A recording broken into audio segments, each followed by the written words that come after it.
Friends, आप लोगों का स्वागत है आपके अपने YouTube चैनल में। तो चलिए आज हम लोग स्टार्ट करते हैं कक्षा 9 की गणित का पहला चैप्टर, जिसका क्या नाम है और प्राकृतिक संख्याएं क्या होती हैं। तो प्राकृतिक संख्याएं वे यह संख्याएं एक से लेकर के अनंत तक होती हैं। यानी वह संख्याएं जो एक से लेकर के कहां तक होती हैं, अनंत तक होती हैं, वो मेरे भाई क्या होती है, प्राकृतिक संख्याएं होती हैं। जैसे मैं आपसे कह दूं कि 1 2 3 4 5 डॉट डॉट डॉट डॉट अनंत तक, यानी कि जो हमारी सारी की सारी संख्याएं क्या होती हैं, प्राकृतिक संख्याएं होती हैं, वो एक से लेकर के अनंत तक होती हैं। जो हम गिनतियों को गिनते हैं, जैसे मेरे पास ये क्या है, 4 उंगलियां हैं मेरी, मैं इसको गिन रहा हूं 1 2 3 4, तो मैं इनको कहां तक गिनता चला जाऊंगा, मैं इनको अनंत तक गिनता चला जाऊंगा। तो वही है कि जो हम गिनते हैं एक से लेकर के अनंत तक, उन्हें हम क्या कहते हैं, प्राकृतिक संख्याएं कहते हैं। और प्राकृतिक संख्याओं को हम किससे प्रदर्शित करते हैं, तो अंग्रेजी के कैपिटल एन से प्रदर्शित करते हैं। यहां पर आप देखिए कि 1 2 3 4 डॉट डॉट डॉट डॉट अनंत,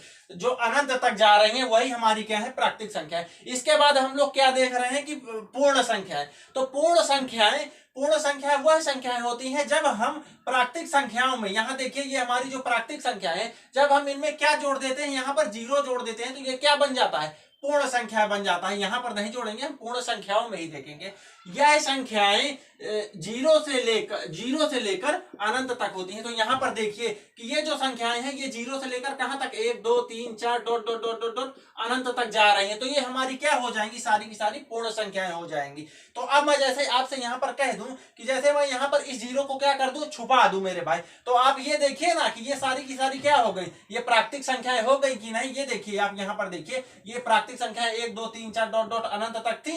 वैसे ही ये देखिए यहां पर, अगर जब हम प्राकृतिक संख्याओं में पूर्ण संख्याओं को क्या कर देते हैं, जी को क्या कर देते हैं, इसमें हम जोड़ देते हैं, तो ये हमारी क्या बन जाती है, ये हमारी पूर्ण संख्या बन जाती है। और पूर्ण संख्याओं को जो हम प्रदर्शित करते हैं, वो अंग्रेजी के अक्षर कैपिटल W से क्या करते हैं, हम इसको प्रदर्शित करते हैं। तो चलिए मेरे भाई, इसके बाद हम लोग क्या देख लेते हैं, पूर्णांक को देख लेते हैं कि पूर्णांक आखिरकार होते क्या है। तो पूर्णांक की चलिए देख लीजिए, इसकी क्या है डेफिनेशन, सभी पूर्ण संख्याएं तथा ऋणात्मक संख्याएं 0 के साथ मिलकर पूर्णांक बनाती हैं। अभी आप नहीं समझे कि ये जो सारी की सारी क्या है हमारी, ये जो है क्या, पूर्ण संख्याएं हैं। ये हमारे पास क्या है, पूर्ण संख्याएं हैं। तो जो हमारे पास क्या है, पूर्ण संख्याएं होती हैं, ये 0 के साथ मिलकर, यानी जो 0 से इधर होती हैं, आप ऐसे यहां पर समझिए, जैसे मैंने यहां पर लिख दिया 0 1 2 3 4 5 6 डॉट डॉट डॉट अनंत तक ये जाती हैं। तो जो धनात्मक साइड, जो 0 को हमने क्या मान लिया, बीच का क्या मान लिया, मध्यवर्ती मान लिया। ये देखिए यहां पर आप मध्यवर्ती देखिए, अब आप इसको भूल जाइए, यहां पर आप इसको भूल जाइए। तो आप ये देखिए 0 से लेकर के अनंत तक देखिए, ये जो सारी की सारी पूर्ण संख्या है वही पूर्णांक होती हैं।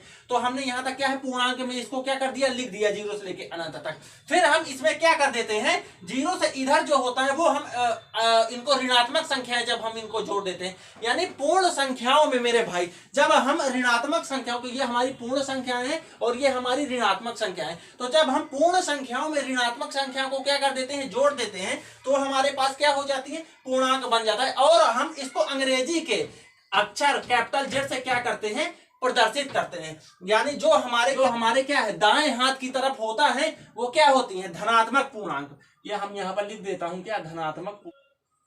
और जो मेरे क्या होता है, बाएं हाथ की तरफ होता है, वो क्या होता है, ऋणात्मक पूर्णांक।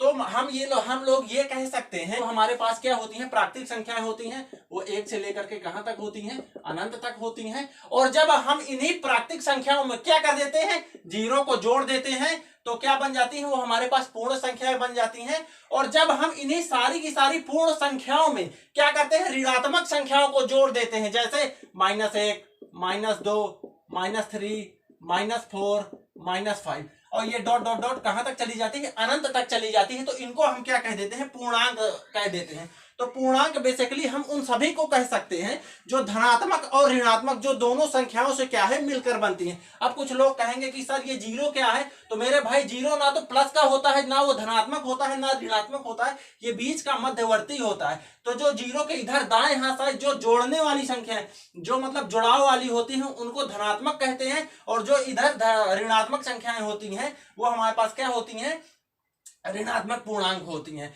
तो जो धनात्मक और ऋणात्मक संख्याओं को मिलाने से बनते हैं वही क्या होती है मेरे भाई, हमारे पूर्णांक होती हैं। और हम इसको कैपिटल जेड से क्या करते हैं, प्रदर्शित करते हैं। देखिए मैंने यहाँ भी लिखा है कि जो हमारा दायां हाथ है ये क्या होता है, अच्छा होता है, इससे हम सारे अच्छे काम करते हैं, तो वो क्या हो गया, धनात्मक हो गया। और जो ये हमारा बायां हाथ हो गया इसको हम लोग क्या कहते हैं, ऋणात्मक पूर्णांक कहते हैं। तो मेरे भाई आपको इतना समझ में आया कि नहीं? तो यदि आपको ये समझ में आया हो तो चलिए अब हम लोग क्या देखते हैं, परिमेय संख्याएं देखते हैं। तो परिमेय संख्याएं हम क्या कहते हैं, किन्हें कहते हैं कि वह संख्याएं जिन्हें हम P/Q के रूप में लिखा जा सकता है वो सभी हमारी क्या कहलाती हैं, परिमेय संख्याएं कहलाती हैं। अब P/Q के रूप में किसे लिखा जा सकता है, अंश बटे हर के रूप में जिन्हें लिखा जा सकता है। जैसे एग्जाम्पल को देखिए आप, यहाँ पर मैं लिख दूं 5/4, 7/5, 14/15।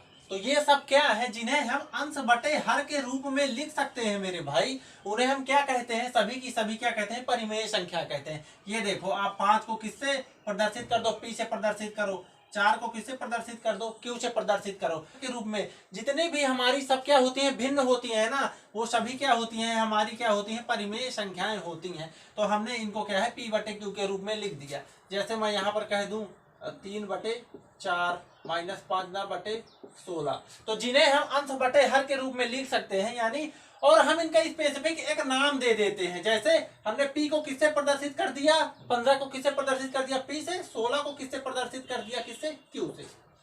चलिए ये हो गई परिमेय संख्या। इसके बाद हम लोग क्या देखते हैं, अपरिमेय संख्याओं को देखते हैं।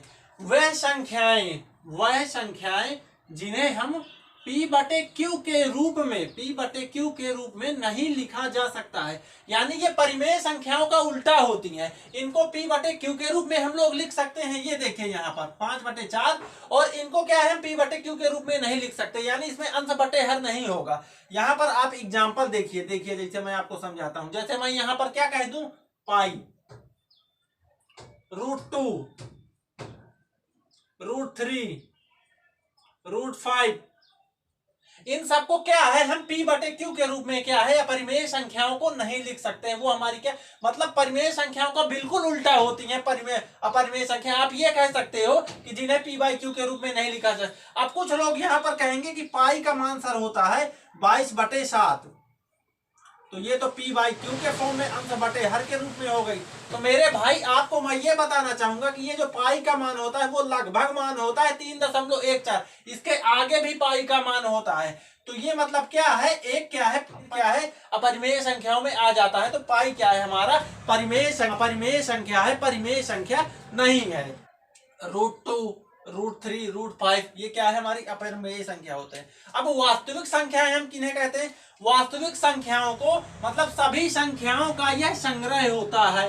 मतलब अभी तक हमने जितनी संख्याएं पढ़ी, प्राकृत संख्याएं, पूर्ण संख्याएं, पूर्णांक, परिमेय संख्याएं, अपरिमेय संख्याएं। जैसे मैं आपसे कह दूं यहाँ पर पाई हो गया, एग्जाम्पल के लिए पाई मैं आपसे कह सकता हूँ, √2 कह दूं, 0 कह दूं, 5 कह दूं, 5/4 कह दूं। तो मेरे भाई ये सब क्या होती हैं, ये सब होती हैं वास्तविक संख्याएं। और करते हैं इसको हम अंग्रेजी अल्फाबेट के कैपिटल R से प्रदर्शित करते हैं। देखिए मैंने इसको यहाँ पर लिख भी दिया है, अगर आप लोग ध्यान दें। नोट, अभी तक हमने जितनी भी संख्याएं पढ़ी हैं वह सब क्या है, वास्तविक संख्याएं हैं। तो यानी कि जो हमारी परिमेय संख्याएं हैं और अपरिमेय संख्याएं हैं, पूर्णांक है, प्राकृतिक संख्याएं, इन सब को हम क्या कह सकते हैं, हम कह सकते हैं इनको अपरिमेय संख्या कहते हैं। तो इतना आपको समझ में आया कि नहीं आया? तो चलिए, आई होप यदि आपको ये मेरे दोस्त ये पसंद आया हो तो आप हमारे वीडियो को क्या करें, लाइक करें, और हाँ कमेंट जरूर करें, जिससे हमें ये पता चलेगा कि आपको कहां पर प्रॉब्लम आ रही है। आप अपनी कमियों को हमें बताएं, और हमें कमेंट करके ये जरूर बताएं कि आपको किस पर्टिकुलर टॉपिक पे वीडियो चाहिए, तो हम उस पे बनाएं। तो चलिए फ्रेंड्स, फिर चलिए आज हम लोग यहीं पर रोकते हैं।